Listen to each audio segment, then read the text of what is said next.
The second fight, Big Brother, is about this man telling me that I need to get rid of some people. I say men. More specific. Marvin. Yes, Big Brother. Do you enjoy the food? I do. Yaya is so nice. Like Yaya takes care of me in this house like so much. It's mind blowing. My intentions for Khosi are simply platonic. I don't know about her stuff.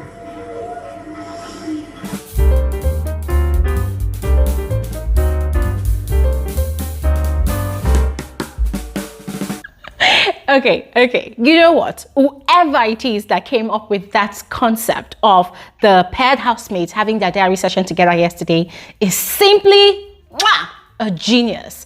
Because, my God, it was simply amazing. It was a beautiful experience for me as a viewer. I thoroughly enjoyed it. I mean, for all through that session, right? It felt as though I was watching some sort of couples therapy, and it was a beautiful one at that. Me that I'm not a shipper, me that don't even like shipping. For a moment, I found myself shipping the Myers couple. Look at me calling them a couple. The Myers pair. Oh my God, oh my goodness.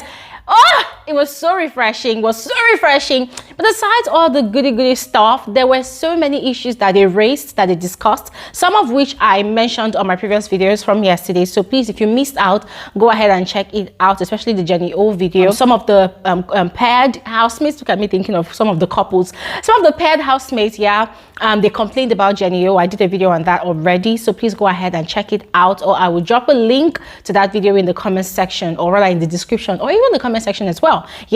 So on this video, we're going to look at the goody stuff and the issues that were raised during the paired housemate diary session. All right, and as usual, I'll encourage you not to skip through this video. Please make sure you watch to the end. And guys, don't forget, today's Wednesday. You know what will happen tonight? By 7 p.m. WAT, we're going to be having our FSWG YouTube live stream. Remember, we're also going to be having a live stream on Saturday by 3 p.m. WAT. But for tonight, it's going to be by 7 p.m. WAT. So please do not miss out. And yes, you are all specially welcome back to my YouTube channel. My name is Glory Elijah. This is Frankly Speaking with Glory, and I am the girl with the T.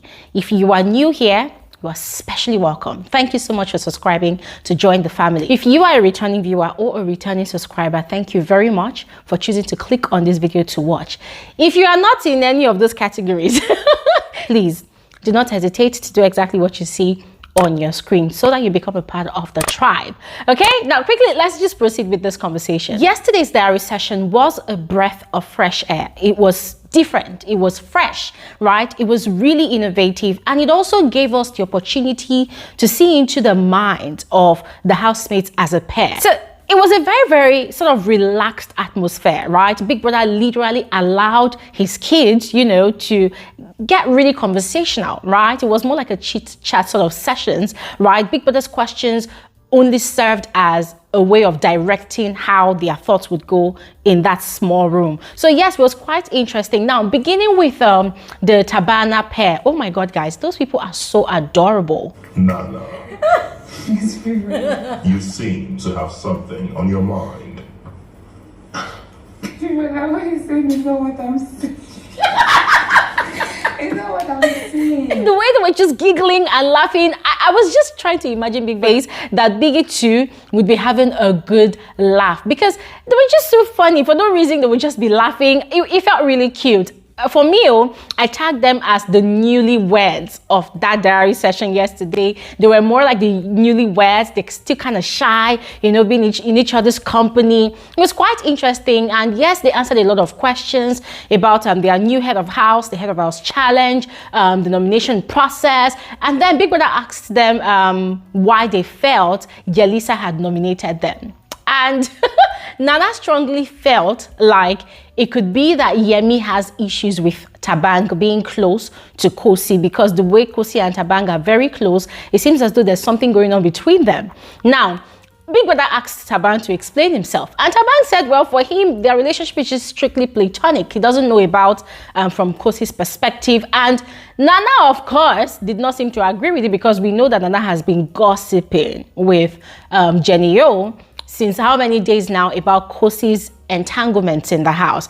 And I felt kind of sorry for Taba. I really enjoyed their own diary session, and I am looking forward to seeing more diary sessions like that. Now, moving on to the next couple. And then the Mayas had their own turn. Guys, oh my God. To win a challenge that involved eggs. Big brother, I mean, we did our best. My hands started getting sweaty at some point. Maybe we got a little too excited with the eggs. Yeah, I got a little too excited. I think you wanted to eat the eggs. Thank you. Look at me planning a wedding in my mind yesterday. See, Marvin and Yaya are so beautiful together. When you listen to these two people talk, their heart is so pure. I don't know if I'm the only one that gets that feeling. Their heart is so pure. They sound so innocent, like they don't sound conniving. Even when they try to strategize, you know, in their own privacy as a team, they don't sound conniving. They don't sound conspiratorial, as they call it. They sound so innocent. And guys, that was the vibe I was getting from their diary session yesterday. They were just so excited to be together. And there was something I was sensing, right? They are so in sync. They're so in sync. They're like soulmates that found themselves in Big Brother, or found each other in Big Brother's house. And guys, I was just wondering, like, okay, so why hasn't Marvin, you know, taken up Yaya's advances yet? Because this guy is just wasting his time chasing after Blue Aiva. And this is the same Blue Aiva that put him up, you know, for nomination via her veto power on Monday, you know, and then he's still chasing, what's her name now, JP. And I'm wondering, besides you, Marvin, you have wife material. You have somebody that is 100% excellent. And this guy unconsciously was literally praising Yaya, telling Big Brother that, oh my God, Big Brother, Yaya is very nice to me. She's so good to me. She takes care of me. She feeds me. She makes sure I eat. This guy was just talking and talking. I was just imagining Big Brother's face, Big Brother gushing and gushing. And all through last week, they had been planning and strategizing on how they would not get nominated this week. So when they came into the diary room, that was the first thing Big Brother had asked them, if their strategy had actually worked. And they said it actually did, because they did not get nominated. But then Kanaga Jr. and Blue Aiva spoiled their plans, right, by swapping them up for nomination via their veto power, and that was really painful. The betrayal was deep. So Big Brother was asking Marvin if he had any, you know, ideas why he felt Kanaga did that to him. He said they had two reasons, but we only heard of one reason, because those people could talk too much, guys. They talk. They talk a lot, to the point that Big Brother had to even tell them, make it brief. But anyways, the first reason he gave, which was the only reason we heard, was that during the Truth or Dare game on Friday, he was uncomfortable with the game, guys. It was very obvious. I mean, even JP was there to kiss him. He had to take a drink because he said, no, he was not ready for that kind of intimacy with any of the females in the house. So he was uncomfortable with the questions they were throwing at him. Who is the cutest girl? Who is the finest girl? Those kind of questions. And because he had been talking to different girls in the house, just by way of getting connected to them and building connections with them, he did not want to call their names so as not to start giving them the feeling of, oh, I am actually into you. So Kanaga was seated beside him. He had gone ahead to ask Kanaga that, oh, dude, I'm going to call Sassy's name, because Sassy is literally the only person he had not been talking to in the house in that manner of trying to get to know the person better. So he said, oh, hope you don't mind. I'm going to call Sassy's name. At least she's the neutral being here. Kanaga agreed 100%. And then that was why throughout the Truth or Dare, he was mentioning Sassy's name. And he was not the only person that was mentioning Sassy's name too. There were other guys there that any question they asked about beautiful, sexiest lady or whatever, they would mention Sassy's name. So he was telling Big Brother that he felt like that was the only reason, because much later, he noticed that Sassy was getting close to him, like every time he wants to have conversations with him, and he was trying to push it away, because Kanaga is like his younger brother. They have this bond that they share. Just wants to keep that energy neutral, right? So he was not really reciprocating Sassy's energy. And then he learned that Kanaga had a conversation with Sassy, and he mentioned it. He had learned that Kanaga had a conversation about that with Sassy. So he was kind of confused that, okay, I thought this guy actually agreed to what I had asked him. So why is he going ahead to go and ask Sassy again? So he was telling Biggie that he felt like maybe Kanaga got jealous or maybe felt threatened that, oh, the girl he's into in the house, his very close friend is trying to take the girl away from him. And Biggie asked him a very, very real question. That, so you think it was okay going to go and ask Kanaga about Sassy to use her to play truth or dare, and you thought that was fine? So that was where the moment of realization dawned on Marvin that, oh my God, I actually shot myself in the leg. I shouldn't have done that, right? So he and Yaya, they were like, oh yes, that they shouldn't have done that. That they Kanaga probably felt his man ego bruised. Maybe that was why he went ahead to try to eliminate both of them from the house. I say, oh my God. The things the female gender has been causing in Biggie's house this season, only God can know. Because me, I am very confused. They also went further to express their pain, right, at what Kanaga did to them. Guys, I think we're going to have another video to have that conversation, or maybe just have that conversation during the live stream tonight, because those people were really pained. And it was also very sort of annoying, right, when Kanaga and Blue Aiva had their own diary session and people that had asked them that direct question that, well, why did he put up his friend, I'm just paraphrasing, why did he put up his friend up for nomination? And he had beaten around the bush, went left and right. He didn't really have a response to that. People had insisted that he answered the question, and then he had mentioned that, oh, he just wanted to see something. You said Marvin is your friend. So why did you put him up? I just had a picture in my head that I was like, okay, let me try this out. Basically, we're trying to see the strengths of our other contestants. Wanted to see if his friend is strong. And the argument people are having is that, isn't it too early? This is only the 3rd week. This person you've bonded with, you want to test his strength, and you're doing that in the 3rd week when there are other people in the house, like 5 other pairs that you could have actually easily chosen from, you know. So for a lot of people, the reason did not really make sense, but that was Kanaga's reason anyways. Blue Aiva's reason was that, oh, the Yelisa, that's Yemi and Elisa, they've been up like 3 times, so they want to give them a rest. But you and I know that that was Blue Aiva's own strategy of getting Yemi into her own corner and making him indebted to her, which she's actually having the upper hand with this week. Yes, she's currently getting all the attention from Yemi other than Khosi. The diary session that I actually really enjoyed is with the Khosi pair. Ladies and gentlemen, I was looking at Khosi and Miracle yesterday in the diary room, and the only thing that could come to my mind is a power couple. Yeah.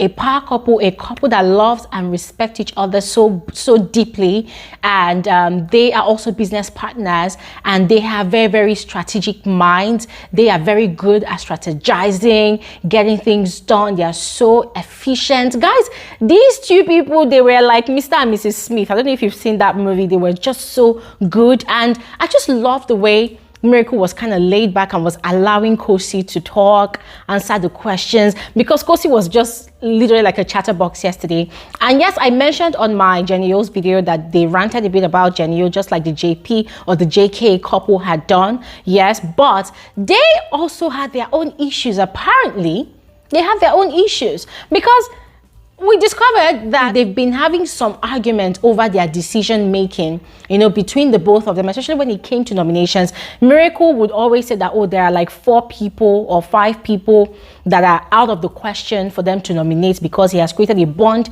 with those people. And then Khosi, of course, our own out of the box or no-go area for nomination is Yemi, right? Because they're in a relationship. So these 2 people, they've literally been stuck up in their emotions with the people that they are bonded with in the house, and it's really affecting their nomination choices. So it was quite funny when they went ahead and nominated the Royals, because they know that, oh, Kanaga is going to definitely save Sassy and Ebubu if they are up for nomination. I'm like, what kind of silly, nonsensical, nonsense, stupid brain thinking? Like, guys, it was just so silly, ridiculous. Yeah.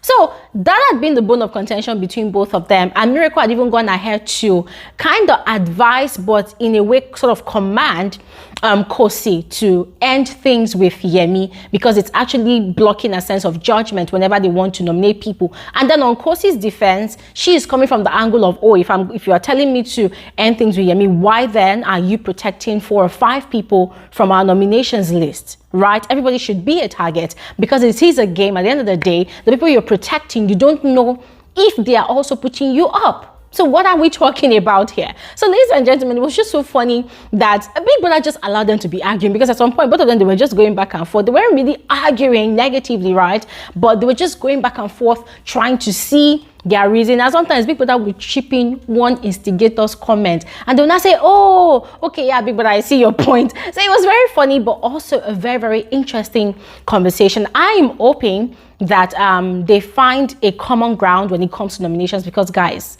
this is a game. This is a game. I was really shocked when Khosi revealed that Miracle was protecting about 4 people, and then of course she is protecting Yemi. And I'm thinking, these people, like, which kind of sense is that one? I don't understand. Anyways, guys, these are the diary sessions from yesterday that I thoroughly enjoyed. I don't know about you, but please go ahead and let me know your thoughts about the diary sessions in the comment section below. Do you love this new concept or not? If you do, please go ahead and tell me which of the pairs were your favorite couples, and also let me know which of the pairs couples therapy was your favorite. All right, and I'll see you guys on another video soon. Have an amazing day. Bye.